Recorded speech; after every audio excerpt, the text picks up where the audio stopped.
JavaScript series එකේ අද අපි කතා කරන්න යන්නේ events ගැන. එතකොට events කිව්වහම අපිට නැතුවම බැරි දෙයක් JavaScript ගැන කතා කරනවා නම් අපි කියනවා සාමාන්‍යයෙන් JavaScript එකේ ඇවිල්ලා website එකට interactivity add කරන එක. ඉතින් අපි interactivity කියන්නේ මොකද්ද? user කෙනෙක් button එකක් click කරපුවාම user කෙනෙක් මොනවා හරි key එකක් press කරපුවාම mouse එක move කරපුවාම mouse pointer එක එහාට මෙහාට කරපුවාම දැන් ඒ වගේ වෙලාවට අපිට interactivity add කරන්න ඕන වෙනවා. ඒ වෙලාවෙදි තමයි අපිට මේ events සෑහෙන්න use කරන්නේ. එහෙනම් මේ වීඩියෝ එක සෑහෙන්න වටින වීඩියෝ එකක් ඕගොල්ලන්ට. එහෙනම් අපි කෙලින්ම යමු intro එකට වැඩිදුර මේ ගැන කතා කරමු.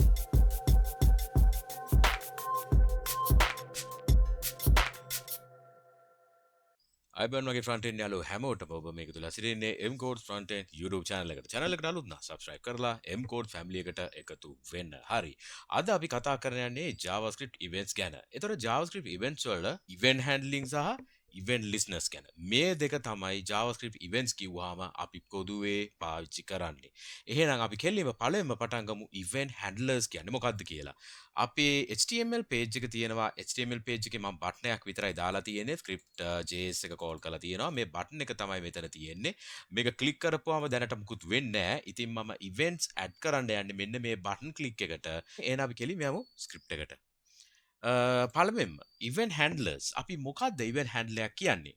අපි එන button එකට මුලින්ම variable එකකට assign කරගමු. const කියලා variable එකක් හදනවා button එක. document.getElementById මේකේ id name එක මොකක්ද? මේකේ ලියලා තියෙනවා id name එක btn. ඉතින් මම btn කියලා variable name එකක් හැදුවා. btn id එකම පාවිච්චි කරනවා. හරි.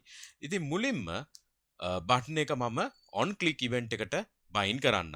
on click ඔයගොල්ලන්ට මතක ඇති අපි inline එහෙම පාවිච්චි කරානේ මෙතන. අපි ලිව්වා නේද මතකද මම inline විදිහට call කරන්නේ කොහොමද කිව්වම on කිව්වහම මම මේ වීඩියෝ එකකුත් ගෙනාවා on click මගේ inline external සහ internal JavaScript විදිහට කොහොමද කරන්නේ කියලා මම වෙනම වීඩියෝ එකක් කරලා තියෙනවා. ඒකත් බලන්න පුළුවන්. මම description එකේ ඒක ඔක්කොම දාලා තියෙනවා. ඉතින් මේ ඇවිල්ලා අපි function එකක් අපි call කරනවානේ මේ විදිහට. ඉතින් fn මොකක් හරි නමක්. ඉතින් මේක තමයි මම මේ කරන්න යන්නේ. අපි inline වලට වැඩිය යන්නේ නැහැ. මොකද ඒක එච්චර හොඳ දෙයක් නෙමෙයි. හොඳ practice එකක් නෙමෙයි. ඉතින් හොඳ practice එක තමයි මෙන්න මේ script එකේම අපි ඒ දේ කරන එක. ඉතින් ඒ දේ කරන්නේ කොහොමද? ඒක කරන්නේ btn variable නම .onClick. හරිද? onClick කියලා දාලා equal sign එකක් දාලා ඒකට අපි function එකක් හදනවා. function කියලා ලියලා නිකම් වරහණක් ඇරියා වැහුවා. මම මෙතන console log එකක් දාන්න. console log එක දානවා. මොකක්ද ඒකට අපි දාන්නේ? first click කියලා දාන්නම්කෝ. first click. හරි. මම මේක save කරනවා. දැන් මම මේක උඩ click කරනවා. click කරපුවාම ඕගලන්ට බලා ගන්න පුළුවන් ඒ first click කියලා එක පේනවා.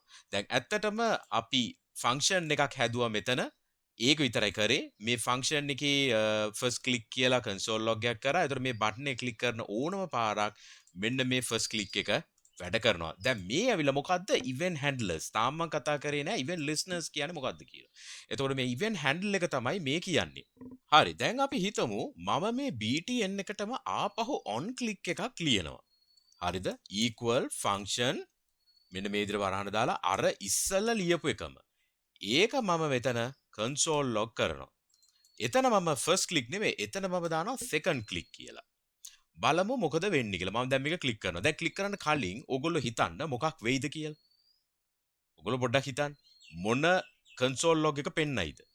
හරි. දැන් ඕගොල්ලෝ හිතුවනේ. දැන් මම මේක ක්ලික් කරනවා. ක්ලික් කරපුවම මොකද වුනේ? කොහොමේ first click එක? ඒක override වුණා මගේ මෙන්න මේ click එකෙන්. ඒ කියන්නේ මම මෙයාව උඩ දාන්න මෙන්න මේ විදිහට. මෙයාව මාරු කරන්න උඩයට. දැන් බලමු මම මේ ක්ලික් කරලා. එතකොට first click. ඒ කියන්නේ මොකද මේ පල්ලෙහා ඉන්න click එක තමයි වැඩ කරන්නේ. මොකද line by line execution එකක් නේ යන්නේ. උඩ ඉඳන් මේ first line එකේ ඉඳන් පල්ලෙහාට යන්නේ. එතකොට මුලින්ම මේක read කරනවා. ඊට පස්සේ මේක read කරද්දි මේ පළවෙනි එකකින් override වුණා. එතකොට මෙන්න මේක තමයි වැඩ කරන්නේ. හරිද? මම මේක undo කරන්නම්. හරි.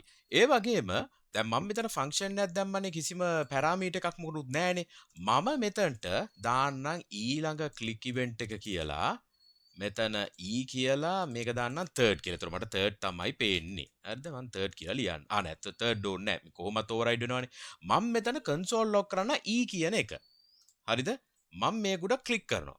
ක්ලික් කරපුවාම ඔයගලට බලා ගන්න පුළුවන් මේකේ තියෙන event object එක. මේ තියෙන ඔක්කොම properties methods ඔක්කොම මෙතන තියෙනවා list කරලා. දැන් බැලුවොත් මේකේ තියෙන properties ගොඩේ දැන් මේකේ තියෙනවා control press කරාද නැද්ද? හරිද? ඊට පස්සේ තව ඔහොම පල්ලහැට ගියාම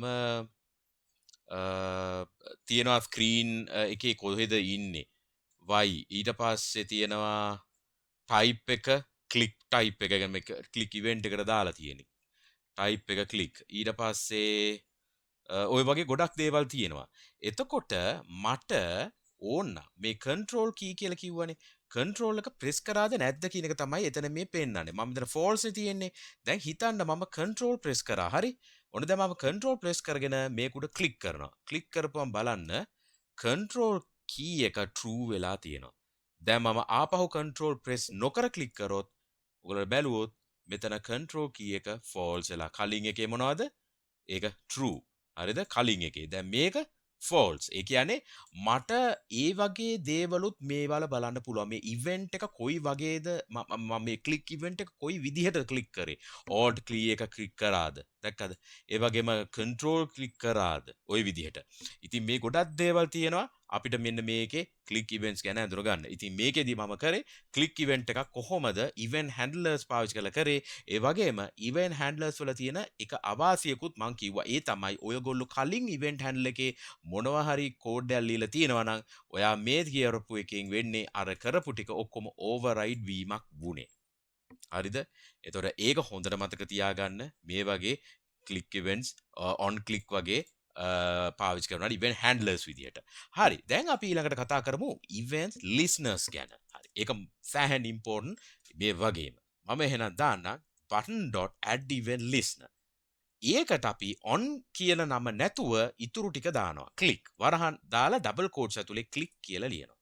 click කියලා දාලා function එකක් දාලා මේ විදියට වරහන් දෙක දාලා සංගල වරහන් දෙක මැද්දේ තමයි මම ලියන්නේ. මම මෙතනට දාන්නම්කෝ.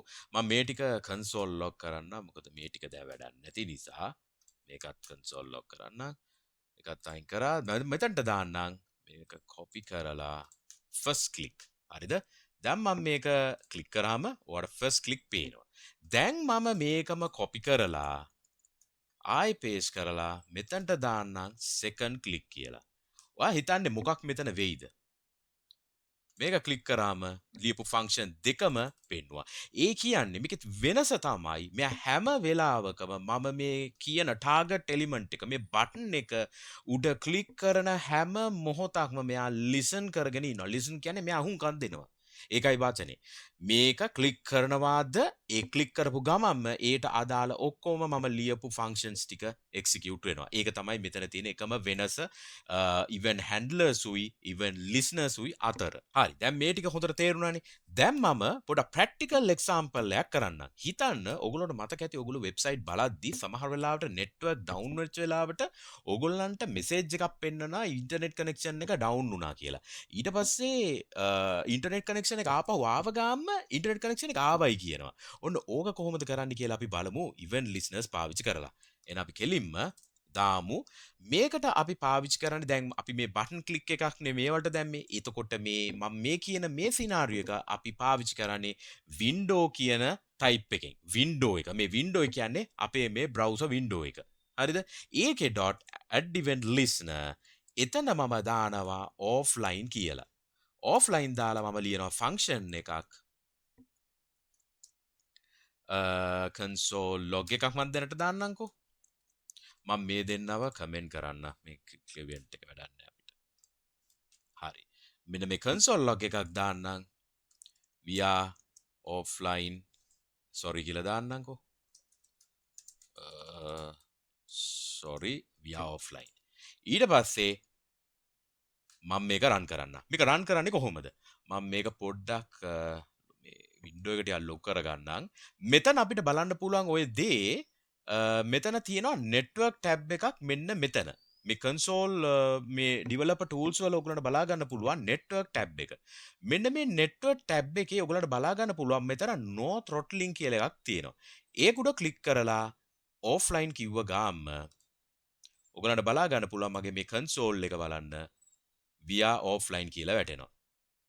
හරි මම මේක console log නෙමෙයි මම මේක alert එකක්ම දාන්නකෝ. ඒතර ඔයගලන්ට පේනවා. මේක නැත්තම් ඔයගලන්ට ඒක පෙවුනක් දන්නේ. හරි මම මේකට ආපහු යනවා. network tab එකට ගිහිල්ලා මම no throttling හිටියේ. මම මේක offline කියනවා. offline කිව්ව ගාම sorry we are offline. හරිද? ඒක වැඩ කරා. මම දැන් මේක online ආව ගාම මම කියනවා we are back කියලා. we are back. හරි. හරි දැන් ඒතර මේක ඔෆ්ලයින් තියෙන්නේ මම මේක no throttling ඒ කියන්නේ ආවේ back to normal කියලා කියනවා. ආය ඔන්ලයින් ආවා කියන එක තමයි මේ no throttling කියන්නේ. මම මේ ක්ලික් කරපුවාම we are back කියලා කියනවා. ඉතින් මේ දේවල් තමයි මට ඔයගලන්ට කියන්න ඕනේ event listeners කියන්නේ මොනවද? event handlers කියන්නේ මොකක්ද? ඒතර event handlers ගැන අපි කතා කරා. අපි මොකක් හරි function එකක් කලින් ලියලා ඊට පස්සේ ආපහු ඒ function එකම පාවිච්චි කරලා ඒ කියන්නේ ඒ click event එකම පාවිච්චි කරලා දැම්මොත් හැමතිස්සෙම ඒක උඩ එකෙන් override වෙනවා.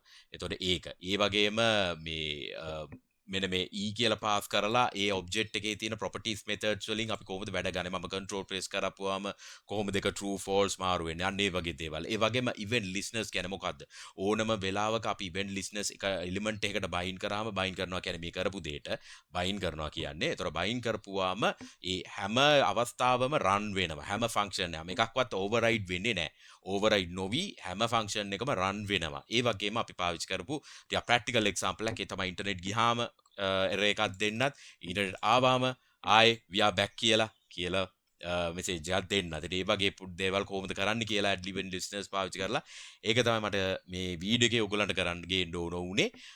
ඉතින් වීඩියෝ එක හොඳයි නම් like එකක් දාන්න. ඔයගලන්ට මේ ගැන comment මොන හරි දෙයක් comment කරන්න ඕන නම් අනිවාර්යයෙන්ම comment box එකේ දාන්න. මම අනිවාර්යයෙන් මේ හැම read කරනවා comment එකක්ම. එහෙනම් ඊළඟ වීඩියෝ එක හම්බ වෙනකන් හැමදෙනාටම ජය වේවා. cheers අපි ගියා.